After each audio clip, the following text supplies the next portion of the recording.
El 1 de septiembre de 1939, Hitler invade Polonia. Esta es la acción bélica que realmente inicia la Segunda Guerra Mundial. La Segunda Guerra Mundial es la contienda más devastadora que la humanidad jamás ha conocido. Pero para entender cómo se llegó a este punto debemos remontarnos años atrás, por lo menos al final de la Primera Guerra Mundial. El Tratado de Versalles había puesto fin a la Gran Guerra, y la Gran Alemania había salido muy perjudicada tras perder territorio y serle impuestas desproporcionadas compensaciones que debía pagar a los vencedores. Los alemanes necesitaban de un líder que les guiara como pueblo y que les hiciese recordar tiempos pasados. Por eso surge un tipo como Hitler, un pintor frustrado que supo canalizar la rabia y los anhelos de todo un país. Si se puede decir algo bueno de un villano como Hitler, es que era un gran orador y un maestro de la propaganda. Les habló a los alemanes de la superioridad de su raza y del camino que el pueblo debía seguir para engrandecer la nación. Hitler, a golpe de discurso, se erigió en el líder del Partido Obrero Alemán, transformándolo en el Partido Nacional Socialista Alemán, de ideas nacionalistas, supremacistas, racistas y un fuerte componente antisemita y antimarxista. En 1923, Hitler acabó en la cárcel tras un fallido golpe de Estado. En su encierro aprovechó para escribir el Mein Kampf, Mi lucha, libro desquiciado de escasa calidad literaria que acabaría siendo el evangelio del nazismo. Tras su encierro, Hitler volvió a la palestra política y acabaría ganando en 1932 unas elecciones con mayoría simple para alzarse como canciller de los alemanes al año siguiente. Nace el Tercer Reich, el tercer gran imperio alemán, en una coyuntura de crisis económica a nivel mundial. Rápidamente, bajo una apariencia de legalidad, Hitler establece un régimen totalitario liquidando las instituciones democráticas de la República de Weimar, mediante una ley habilitante. Se arresta a los diputados del Partido Comunista de Alemania y se los confina en campos de concentración. La persecución de los judíos por parte del nazismo se convierte en una política activa. El Führer hizo caso omiso de las obligaciones que para Alemania señalaba el Tratado de Versalles, creando un fuerte estado militar, con tímidas protestas de Francia e Inglaterra. En el año 1938 empezó a poner en práctica su política de expansión territorial, incorporando a Austria entre sus dominios. Ese mismo año, Hitler amenazó con desencadenar una guerra europea, a menos que los Sudetes, una zona fronteriza de Checoslovaquia con una mayoría de etnia alemana, fueran cedidos a Alemania. Para resolver el asunto se sentaron a hablar en Múnich alemanes, franceses, ingleses e italianos. A los checoslovacos ni les invitaron. El primer ministro británico Chamberlain y su homólogo francés, en un acto de tibieza y cobardía, ceden con tal de que la sangre no llegue al río.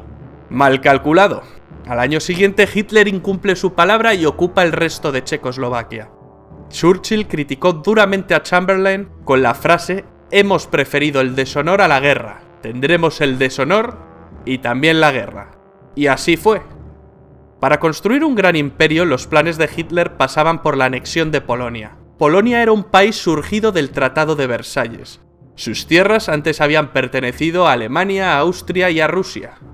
A los polacos se les había concedido una franja de tierra para que el país tuviese una salida al mar Báltico a través del corredor de Danzig, partiendo Alemania en dos.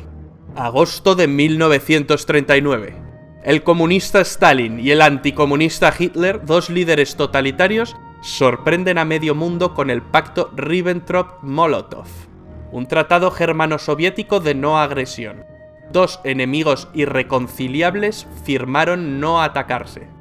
9 días después del pacto, Hitler invade la parte occidental de Polonia y 3 semanas después, los soviéticos se encontraban invadiendo la parte oriental.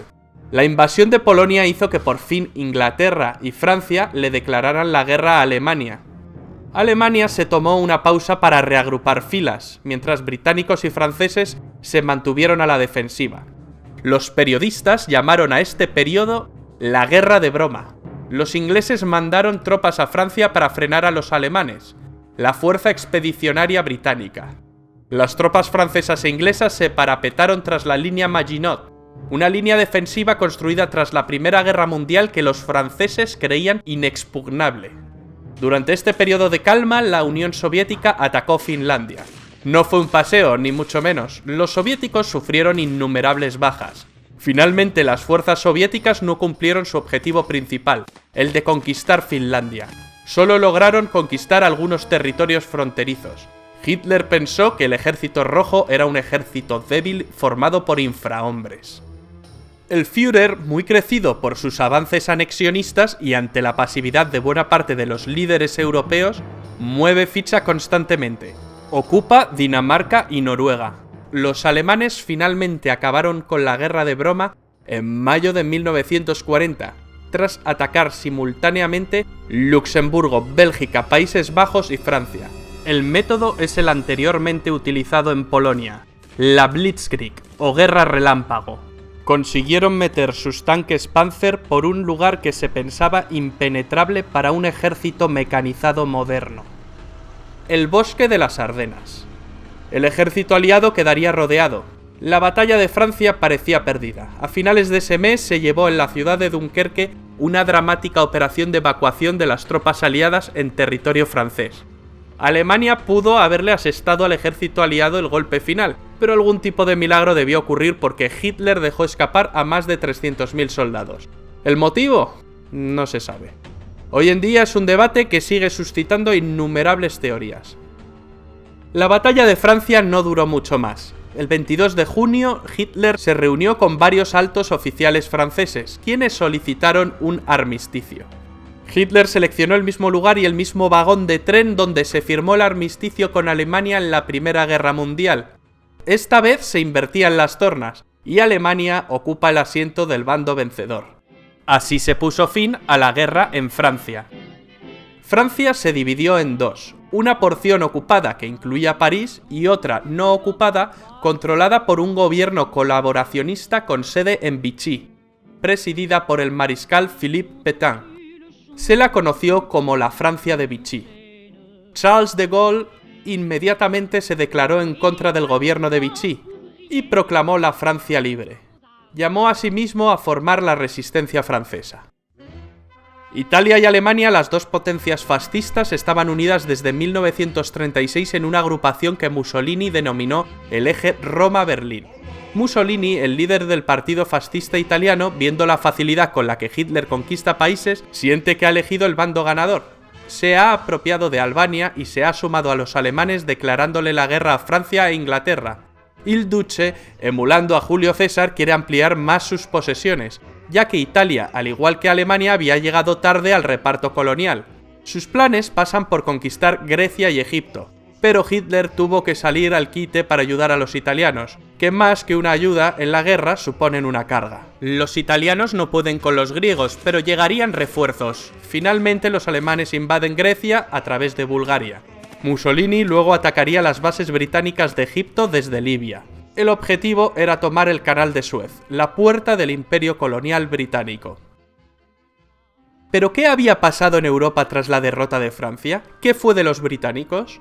Churchill, nuevo primer ministro tras la dimisión de Chamberlain, rechaza firmar un armisticio con Alemania. Hitler decide ir a por todas. Pero conquistar Inglaterra no será tan fácil por su condición insular. Los ingleses consiguieron defender heroicamente su isla en la batalla de Inglaterra, una batalla que se libró sobre todo en el aire, la Luftwaffe contra la RAF. Churchill pronunciaría otra de sus grandes frases: "Nos dejó muchas. Nunca tantos debieron tanto a tan pocos". Durante más de un año Inglaterra soporta la guerra en solitario. Los nazis bombardean durante meses las ciudades más importantes de Inglaterra. Hitler cree dominar la situación y se ve como claro vencedor, pero los ingleses resisten y dan la batalla. A finales de año, Adolf Hitler se entrevistó con el general Franco en Hendaya, una localidad francesa que hace frontera con España. Hitler quería que España entrase en la guerra de parte de las potencias del eje. Al final no llegaron a un entendimiento. Franco estaba dispuesto, pero el país atravesaba una enorme crisis tras la Guerra Civil Española. España, si bien prestó apoyo logístico, optó por el papel de no beligerante. Hitler había logrado que Hungría, Rumanía y Bulgaria se unieran a las fuerzas del eje.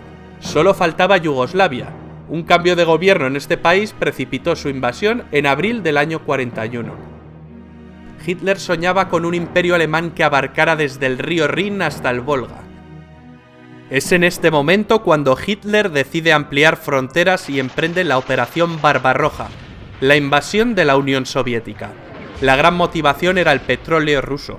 A Stalin, antiguo aliado de Hitler, le pilla un poco por sorpresa. No se esperaba que Hitler rompiese su alianza tan pronto. La invasión se había demorado con la invasión de Grecia y de Yugoslavia. Finalmente, en junio de 1941, los alemanes movilizan entre 3 y 4 millones de soldados. En un primer momento, los alemanes ganan campañas y terreno con facilidad. En un mes, Bielorrusia y las repúblicas bálticas previamente ocupadas por la URSS estaban en manos alemanas. Hitler calculó que pocos meses de campaña bastarían para tomar Moscú, pero el crudo invierno llegó, y los ejércitos de Hitler se quedaron a las puertas. Lo mismo le ocurrió a Napoleón en su día. El eje Roma-Berlín se había ampliado en 1939 con la unión de Japón. Japón era el país más avanzado de Oriente, y quiere librar a sus vecinos, es decir, a las colonias europeas orientales, del yugo de Occidente. Asia para los asiáticos, era una frase común entre los nipones. Ya en 1931 empezaron la invasión de China, que continuó en 1937. Cuando Alemania ocupó Francia, Japón tomó el control de la Indochina francesa. Sobrevino un bloqueo comercial y un embargo de petróleo por parte del gobierno de Estados Unidos presidido por Roosevelt. La única salida que le quedaba a Japón era retroceder o ir a la guerra. Los japoneses atacaron por sorpresa la base americana de Pearl Harbor, en Hawái, en diciembre de 1941. El gigante dormido despierta y Roosevelt pronuncia su famoso discurso de la infamia en el que declara el estado de guerra entre Estados Unidos y el Imperio japonés. Tras Pearl Harbor, los japoneses invaden Hong Kong y en cuestión de meses Singapur, Birmania, Tailandia, las Indias Orientales holandesas, Filipinas... Una especie de tsunami o guerra relámpago a la japonesa. La bandera del sol naciente ondea sobre el Pacífico. Y Hitler va y le declara la guerra a Estados Unidos. Con esto firma su sentencia de muerte definitiva. La derrota es solo cuestión de tiempo. Una batalla naval empieza a librarse en el Pacífico. En el Atlántico la batalla se venía librando desde el principio de la guerra. En este escenario, los U-Boot alemanes hunden una cantidad enorme de barcos aliados. La mayoría barcos de abastecimiento. Para evitar la sangría, el papel de la inteligencia aliada fue clave. Concretamente con el desciframiento de la máquina Enigma usada por los nazis. Algunos expertos señalan que la guerra se acortó 2 años por este motivo. En el Pacífico, en 1942, los americanos consiguen vengarse de Pearl Harbor 6 meses después, concretamente en la batalla del Midway, un duro revés para los japoneses, donde pierden 4 portaaviones. Las tornas se habían empezado a invertir. En Europa, Churchill aprueba bombardeos masivos sobre la población civil alemana. Mientras, en el norte de África, las tropas alemanas de Rommel y las italianas ganan algunas campañas, pero son derrotadas en las batallas del Alamein, que marcan un cambio de rumbo.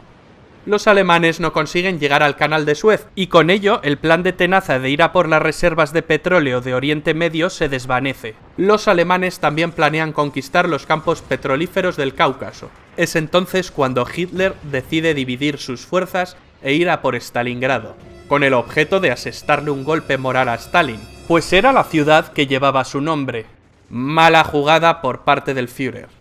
Aunque los alemanes conquistan buena parte del Cáucaso, sus tropas acaban retirándose, ya que su mirada estaba fija en Stalingrado.